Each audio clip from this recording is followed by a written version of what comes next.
Oil is also the foundation of our modern agriculture. Now, there are literally thousands of case studies to look at, so I'll just choose one that I see every day, which is the Limousin beef raising industry. Where I live, the dominant product is veal calves. Now, the farmers all have at least 3 tractors each to do this, and the machines actually seem to be growing as the size, power and driver comfort requirements keep going up, along with the speed requirements, as they all farm land miles away from their houses because they're too jealous of each other to swap fields a bit and then work closer to home instead of constantly crossing paths on country roads, as, if we take the time to look at it logically, should never happen. Agriculture literally means the culture of the fields. Agri means fields. But if the misguided interpretation of this word was to grow the biggest fields imaginable, we're well on target. However, this is far from funny, as it is a very serious problem and it's getting a lot worse. Now, today's beef farmers here now have shiny new buildings covered with solar panels, and we call this ecologic. The cows now spend all their time under this cover, and the farmers prefer to take their tractors out to pasture wet grass, ready to make something called haylage, which is a halfway house between hay and silage. They also grow maize to make maize silage, and wheat to make a grain complement, and of course some straw for bedding in the building. Now, making all of this requires much machinery and many products. So let's just look at haylage, which is this semi-fermented grass, and it is also the simplest of the products actually produced for internal consumption of the cows on the farm. Remember, this is all just to produce one of the products apparently essential for raising veal calves. Haylage first requires cutting, which is a run round the field with a mower on the back of the tractor, and then at least another run round the field with the hay turner to fluff up the grass and row it up for baling. Obviously, then we then bale it, which means going around the field again, and we make nice big round bales that weigh at least 350 kilos each, so that they can only be moved with the tractor. These then need wrapping up in single-use plastic to freeze the fermentation process, and this also means that we can conveniently store them anywhere we like, except of course underneath the big government-subsidised solar-equipped building where we could have stored simple hay. Now we can feed this haylage to the cows, again using the tractor. The cows then shit in the pen on the straw, and then this muck needs taking out with a tractor and then spreading, which requires a very big tractor and a muck spreader that actually looks like Jawas live inside it. The result is that constantly rolling heavy machines on the land compacts the soil and renders it acidic, prone to erosion and contributing to flash flooding. So we add a lot of lime to up the pH, so yes, that's another run round the field, and then in the springtime the field literally goes yellow with dandelions as a natural niche reaction to soil compacting, and so another run round the field is required to top the flowers off in a futile effort to reduce their population before they all go to seed. However, dandelions are way too intelligent for that, and they simply reflower below the topper blade height a week later and seed out anyway. All of that oil and machinery and time sat driving around in ever-decreasing circles just to bring grass to the cow and take the muck back to the land. And this stupidity is not yet at its peak, as once the methane harvesting becomes economically viable, the cows will be walled in all year round, just like the pigs and poultry already are. No need to mess around maintaining fences or hedges anymore, of course, because there will only ever be tractors in the fields, and unlike cows, tractors don't jump fences and fuck off and eat the neighbour's grass. But did you know that if you take the word agriculture and you decide that it means multiply the fields, and you create a multitude of fields just big enough to supply long grass to your herd of cows for just 3 days, and then you move your cows from field to field every 3 days, they do all of this work and more. You see, cows were made to eat long grass. Unlike sheep and horses, cows pull on long grass with their big old tongues, and they leave plenty of grass behind for sheep and horses to follow after. If we look very deeply at what happens, when a cow pulls on the long grass, she also pulls on the root net. Now, some grasses have over 100 kilometres of interwoven root net per plant. That is why it's such a good ground cover. When the cow pulls on it, it resists. The two have evolved together to create a symbiotic regenerative process. In this way, the cow leaves a profusion of air pockets in the soil in her wake, and this obviously decompacts the soil, which adds oxygen and then ups the amount of aerobic life forms that live in the soil, and the pH, curiously, goes back up. The soil becomes soft and spongy and supple, and the dandelions get replaced by wild sorrel and clovers. The soil is never trodden down, the cows move on the third day, and the grass just regrows up to 4 times a year. We can thus reduce the cow undercover time to just the days when the grass is frozen or under snow. So hay requirements become a lot less, and we could go back to the small machinery of the 50s or even the animal-pulled machines of the late 1900s. Soil water holding capacity also rises dramatically, and funnily enough, so does resilience against drought. The risks of flash flooding and erosion also disappear. Now, to accomplish this, and I'm just about to begin a pilot project based on all of these ideas, some 40 mini fields are required, so we can imagine a sequence of hedgerows planted on contour ditches, peppered with useful productive trees, and the whole thing filled with birds and insects. This sounds mundane, but it is incredibly dynamic. Using these techniques, if the design is well thought out, the brute strength requirement of oil-powered machines is cut down to potentially nothing. The workload actually goes down, and options go up and up and up again. Fruit, nut, and wood production become additional incomes. Land fertility and pasture maintenance are assured forever without any external entrants, and crop diversity is maximised.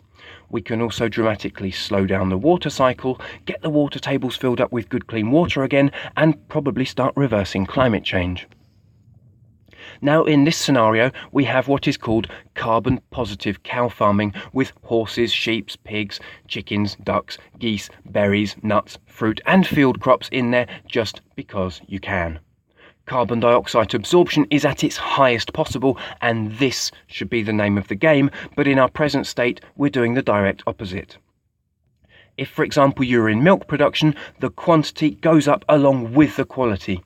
In meat production, the animals will weigh a little bit less, but the quality of the produce will be off the scale, and of course without all that oil-driven work and oil-based products to get there. If everything in the ecosystem is healthy, all of the products will be good. When you feed animals stuff they were not evolved to eat, they get sick, and then the animals need medicines, vaccinations, vets fees, and all sorts of ridiculous expenses just to produce animals that weigh a few kilos more.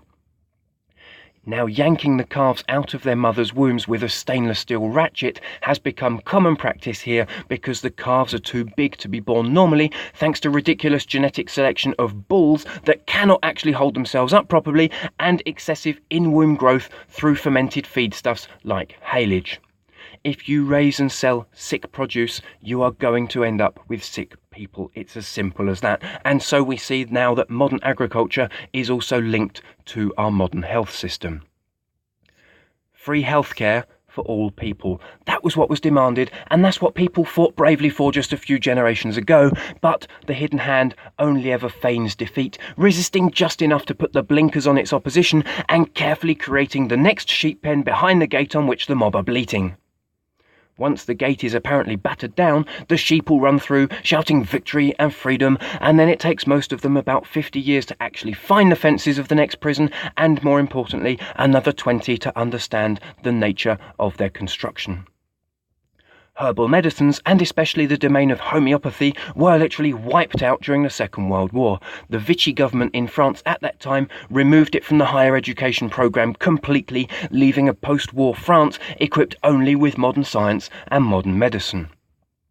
Now, free healthcare implemented in this way quite simply means that the once abundant cultural knowledge of how to heal oneself gets lost because there is no longer a need to keep this element of our culture alive.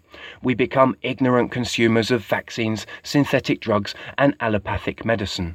Now, allopathic means wiping out everything to get rid of the one bad bug. It's again blanket destruction inside your body. It's a bit like Coca-Cola.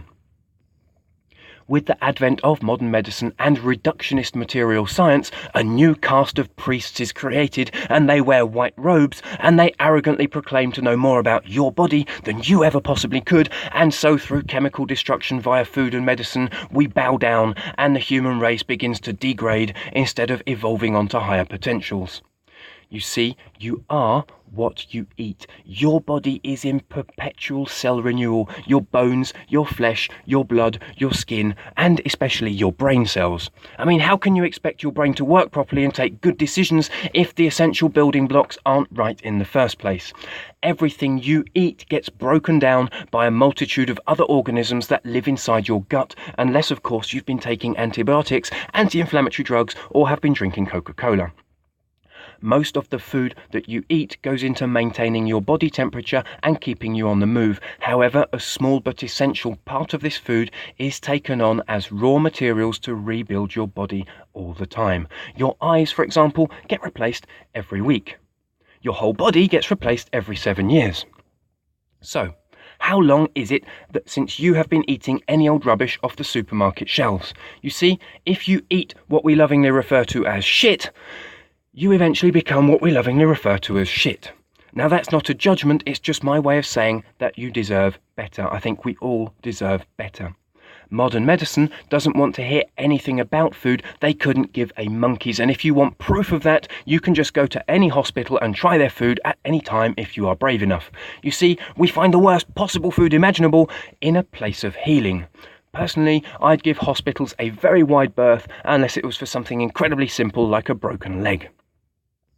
Now, without getting into the subtleties of things like meditation, physical manifestation of emotional trauma, or just the unravelling of personal karma, the pharmaceutical industry's sponsored version of human health is just another consumer industry based on destructive and debilitating processes, and it is imposed upon us by our governments if we want to be healed for free or without actually thinking about the solution ourselves. And so we come to governments. Now, there's a very strange word. Mark Passio tells us that it means governing of the mind, governus mentis. But when you are bilingual as I am, and you can play these word games in 2 languages, you get governing and lying. Ment, M-E-N-T, in French means to tell lies, so it adds up more or less to the same thing. Now, this class of puppet politicians manage to tell us what to do, how we can do it, and when we are allowed to. Everybody knows that they are a corrupt bunch of interbreeding paedophiles, but we keep on bowing down anyway. Now, why is that? Well, the ruling classes have been exploiting human energy for as long as they, capital T, have existed. It's just the way in which they do it that changes. And at our current stage of development, our governments have actually managed to project into our minds the image of a completely false reality to keep us distracted while they carry on doing whatever they want. The writer Douglas Adams once wrote that the true role of any galactic president is not actually to wield power, but to draw attention away from the very real source of it. Now, that is one of 1,000 truths to be found throughout all of Douglas's works that I recommend to all human beings. The current false democratic system is based on the same principle as buying food on a supermarket shelf. When you vote somebody in for a 5-year term, you are fundamentally washing your hands of all responsibility. You are consuming shit decisions instead of consuming shit food. If we had to vote in each major decision and participate in deciding what happens in our own neighbourhoods or even in our own stomachs, well, we would all have to have at least some idea of what's going on, and from a micro to a macro level, things would just start getting better. It would be a bit messy in the beginning, I'll admit, but it can't get possibly any messier than it is now, and we would eventually start finding the right kind of decisions to take, and if we took them with a kind of permaculture attitude, we may well end up having very few major decisions to take if we could take decisions built to last. In today's consumer world, no one wants the right to decide what happens in their lives because freedom actually means too much responsibility, too much investigation, too much research, and too much introspection. The only right voters want is the one that allows them to moan on about the people they voted in right up until the next election.